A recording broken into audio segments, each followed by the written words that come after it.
Hi friends, time 4 అవుతుంది. Walking పోదామని ready అవుతున్నాం. నాకంటే ముందు మా అల్లుడు లేచినోడు లేచి అప్పుడే కుండా నన్ను లేపిండు. ఇప్పుడు ఎట్లా ఇక 4కి ఎవరన్నా పోతారా ఇంత నైట్ తెల్లారంగా? నాకేమో తలకాయ నొత్తుందని నేను మా ఇంటి ఇంత పొద్దుగా లేచి వీడియో తీద్దాం మామయ్య అని వాకింగ్ పోదామని అంటాను. వాకింగ్ పోయి ఏం చేస్తాం అక్కడ? నడుస్తామా? ఉరుకుదామా? ఉరికితే బొత్త తగ్గుతుందా? మంచిగా అంటే మొత్తం సాఫ్ కావాలి బొత్త అంతా.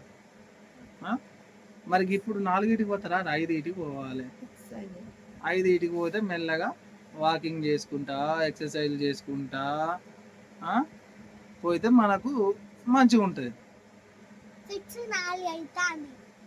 4 ఎట్లా అవుతుంది కానీ పోయితే మంచిగా ఉంటుంది. ఇంత తెల్లారంగా లేపి నువ్వు పోదామా అంటే ఎట్లా చెప్పి? 5కి లేవాలి, మంచిగా ఫస్ట్ ఆఫ్ ఆల్ బ్రష్ చేయాలి. బ్రష్ చేసి మెల్లగా పోయితే ఆడికి పోయేసరికి బాత్రూమ్ వస్తుంది. బాత్రూమ్ పోయినాక మంచిగా ప్రశాంతంగా ఎక్సర్సైజ్ చేసుకోవాలి. చేసుకుంటే అప్పుడు కదా కడుపులో ఉన్నంత సాఫ్ అయ్యి మంచిగా ఉంటాం, యాక్టివ్గా హుషారుగా ఉంటాం.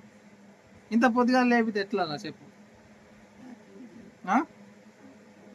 పోదామా మరి?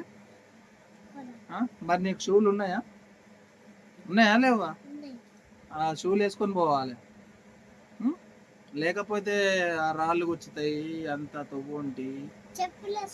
చెప్పులు వేసుకున్నా కానీ మంచిదే, కానీ మనం ఉరకాలంటే షూలు ఉండాలి ఖచ్చితంగా ఫ్రెండ్స్.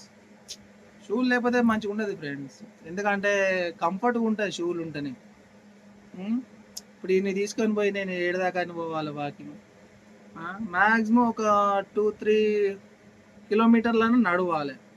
నడితేనే మనకు కొంచెం హల్కగా ఉంటుంది, చెమటలు వస్తాయి, తెల్లారుతుంది, 6-7 అవుతుంది. మంచిగా వాకింగ్ చేసి ఎక్సర్సైజ్ చేసే వరకు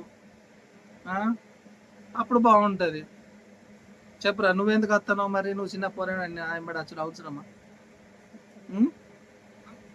వచ్చి ఏం చేస్తావు? నాయనబడి వచ్చి ఏం చేస్తావు? వాకింగ్ చేస్తావా? చెప్పు. ఆర్మీ ట్రైనింగ్ అంట ఫ్రెండ్స్. ఈడు ఉన్నదే గింత అంతా ఆర్మీ ట్రైనింగ్ చేస్తాడంట. ఈడు ఇప్పటి నుంచి ఆర్మీ ట్రైనింగ్ చేస్తే పెద్దగా అయినాక ఏం చేస్తాడు? ఇక చెప్పు. మంచిగా చదువుకొని పెద్దగా అయినాక ఆర్మీ ట్రైనింగ్ చేయాలి. ఓకేనా? మంచిగా చదువుకో మరి. మంచిగా చదువుకుంటావా? Very good. మంచిగా చదువుకున్నా అంటే మంచి ఆర్మీ ట్రైనింగ్ చేద్దాం. ఓకేనా? Bye friends.